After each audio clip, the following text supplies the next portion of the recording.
بسم اللہ الرحمن الرحیم۔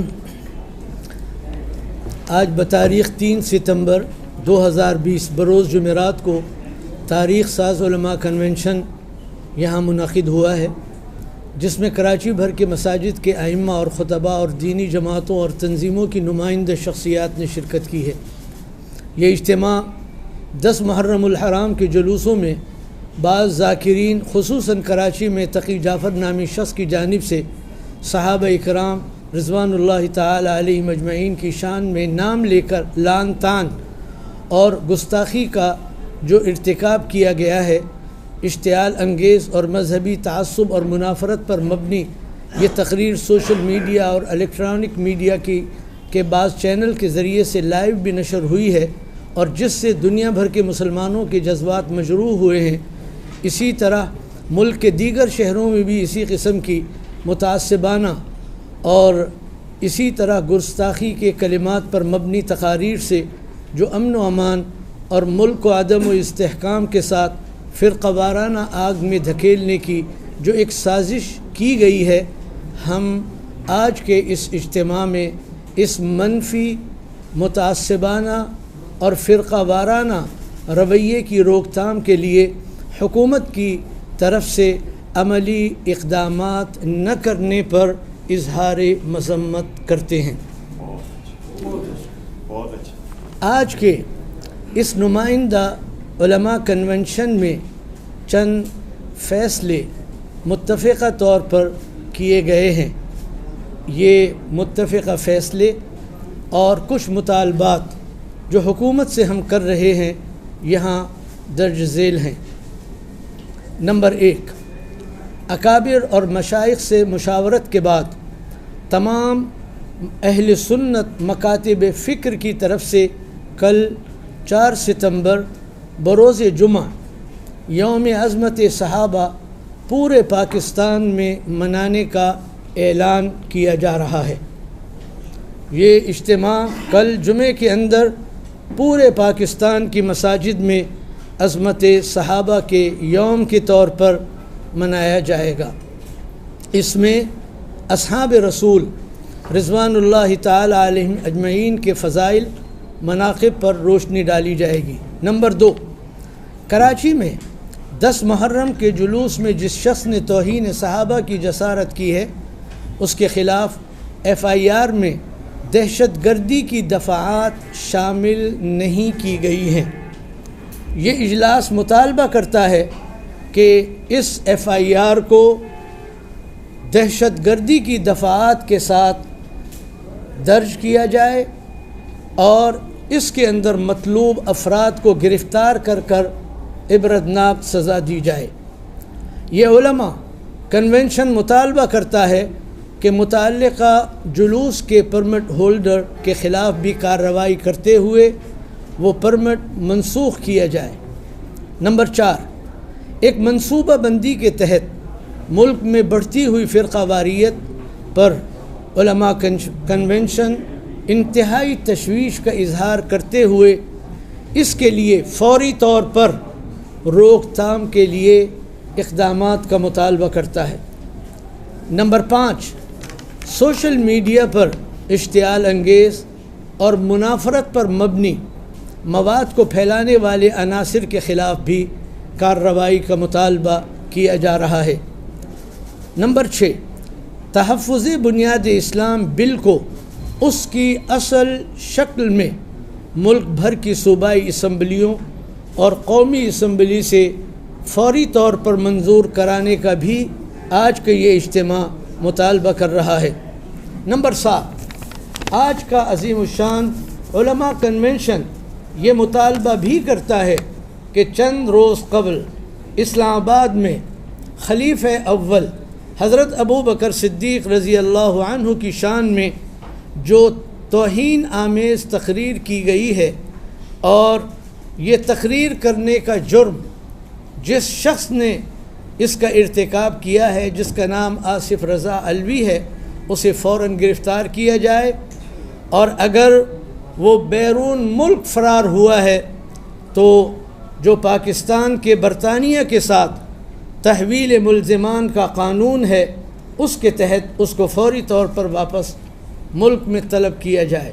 نمبر 8، یہ اجتماع مطالبہ کرتا ہے کہ ملک میں مقدس شخصیات کے خلاف سوچی سمجھی سازش کے تحت فرقہ وارانہ کشیدگی کے ذریعے ملک میں امن و امان، مذہبی تعصبات کو پروان چڑھانے والے عناصر کے خلاف بھی فوری کارروائی کرتے ہوئے ایسے تمام اجتماعات کو ان کی عبادت گاہوں تک محدود کیا جائے، اور یہ تمام جلوس اور اجتماعات جو اہل سنت والجماعت کے راستوں اور چوراہوں اور گلیوں پہ منعقد کیے جاتے ہیں اور جس کے نتیجے میں پورا شہر اور ملک ایک اذیت کے اندر مبتلا رہتا ہے، اس کا سلسلہ فوراً ختم کیا جائے۔ علماء کا یہ کنونشن یہ فیصلہ کر چکا ہے کہ بروز جمعہ 11 ستمبر 2 بجے سے لے کر 3 بجے سے لے کر 5 بجے تک گرو مندر سے تبت سینٹر تک ایک پرامن عظمت صحابہ ریلی کا انعقاد کیا جائے گا، جس میں کراچی کے تمام اہل سنت والجماعت کی جماعتیں شریک ہوں گی۔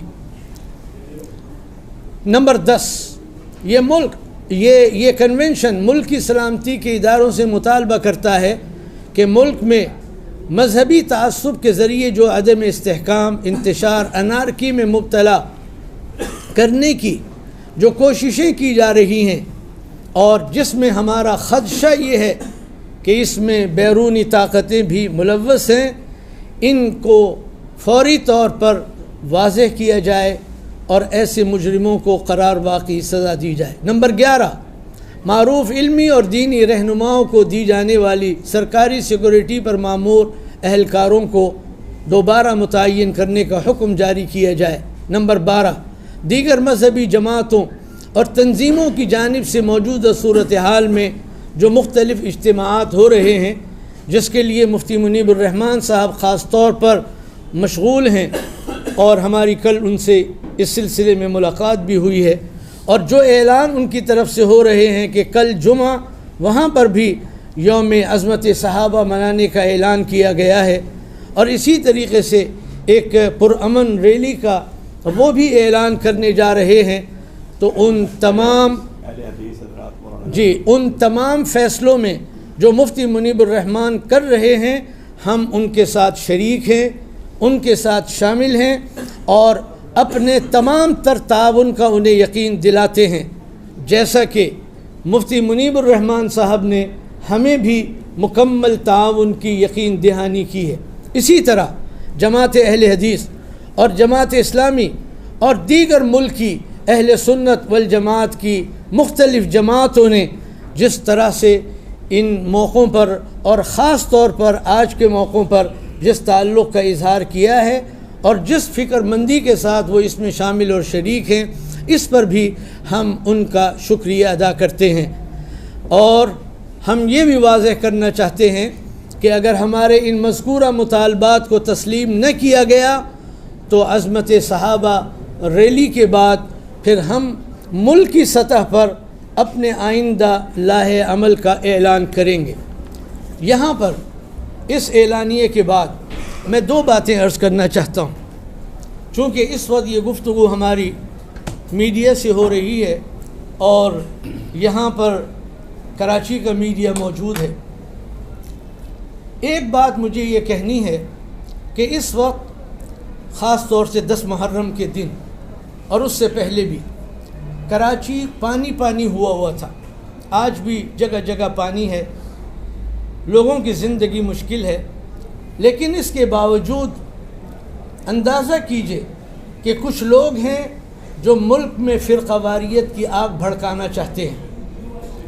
اندازہ کیجئے شہر کس حال میں ہے، لوگ کس تکلیف میں ہیں، اور کچھ ہیں جنہیں لوگوں کے ریلیف کا خیال نہیں ہے بلکہ وہ ایک فرقہ واریت کی آگ بھڑکانا چاہتے ہیں۔ یہ معمولی بات نہیں ہے۔ میں ملک کے اندر لا اینڈ آرڈر سے وابستہ اتھارٹیز کی توجہ دلانا چاہتا ہوں کہ آپ کہاں ہیں۔ نمبر 2، ہمارا یہ ریجن اس وقت ایک اسٹریٹجک نئی پلاننگ کے اندر اس وقت مشغول ہے. صورتحال چین کی ہندوستان کے ساتھ، ہندوستان کی پاکستان کے ساتھ، اور دیگر جو صورتحال ہے جس میں آپ کی مشرق وسطیٰ کے ممالک، اسرائیل، عرب ممالک سب شامل ہیں. ایسے نازک موقع پر پاکستان میں محرم میں اور اہل بیت کا نام لے کر، غم حسین اور یاد حسین کا نام لے کر اگر اس طریقے سے فرقہ واریت کو ایک منصوبے کے تحت شروع کیا جا رہا ہے تو اس پر ہمارے ملک کے حکمران کہاں ہیں؟ یہ فوری توجہ طلب بات ہے. ہمیں کوئی شوق نہیں ہے کہ ہم اس طرح سے اجتماعات کریں. یہ الگ بات ہے کہ عظمت صحابہ کے مشن پر، عظمت صحابہ کے عنوان پر اجتماعات ہمارے ہاں پورے سال ہوتے ہیں، وہ کسی ایک مہینے کے ساتھ مخصوص نہیں ہیں. لیکن یہ جو کچھ کیا جا رہا ہے اس پر انتظامیہ کی خاموشی، وزیر اعلیٰ سندھ کی خاموشی، گورنر سندھ کی خاموشی، فیڈرل اور وفاقی حکومت کی خاموشی، اور پریس کے ذریعے سے خبروں کو سنسر کرنے کی پالیسی کسی بھی اعتبار سے درست نہیں ہے. یہ صورتحال تبدیل ہونی چاہیے. میں اسی پر اکتفا کرنا چاہتا ہوں. بہت شکریہ.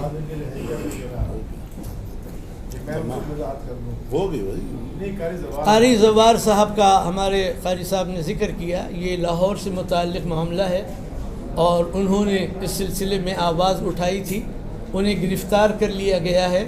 ہم اس پر ان کی گرفتاری پر احتجاج کرتے ہیں، اظہار مذمت کرتے ہیں، اور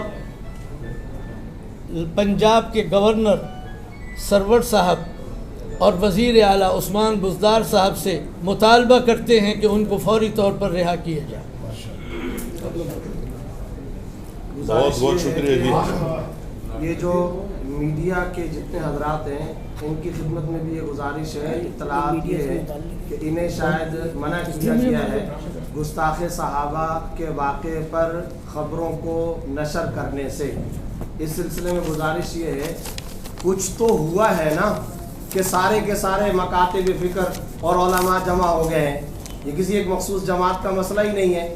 میڈیا کو بھی یہ بات سمجھنی چاہیے، اور یہ نہ ہو کیسے کیا جا سکتا ہے. بریلوی ایک مکتبہ فکر ہے، دیوبندی ایک مکتبہ فکر ہے، اہل حدیث ایک مکتبہ فکر ہے.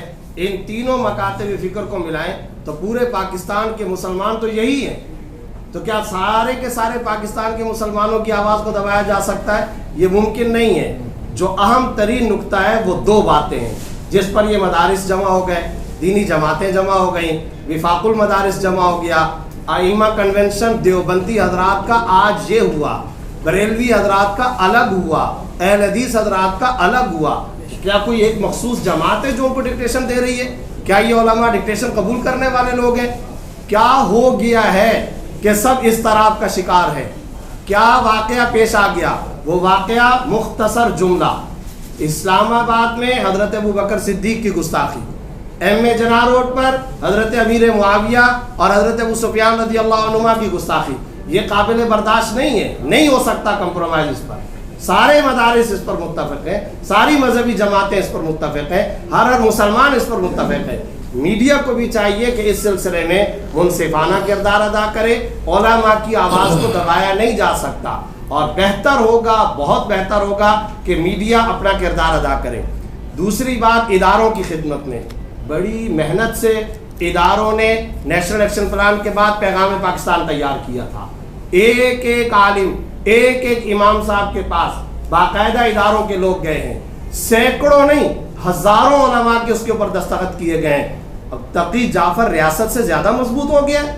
فوجیوں کے بنائے ہوئے آئی ایس آئی، افواج پاکستان کے بنائے ہوئے ریاستی بیانیے کو ایک شخص ایم اے جناح روڈ پر اس طریقے سے اس کی دھجیاں بھی کھیر رہا ہو. کیا ہو گیا؟ یہ آصف رضا علوی پاکستان سے زیادہ طاقتور ہو گیا ہے.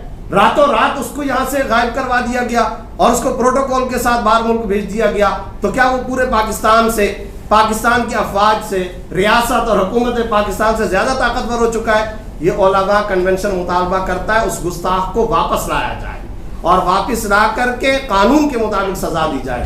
پھر ایک اور بات بھی میڈیا کے حضرات کو نوٹ کرنا چاہیے. حضرت مولانا ڈاکٹر عادل خان صاحب, یہ جتنے اور حضرات بیٹھے, کیا ان کی شہرت مدارس کے علماء, آج آنے والے لوگوں کی شہرت کوئی عام دنوں میں شیعہ سنی کے اعتبار سے مشہور ہے؟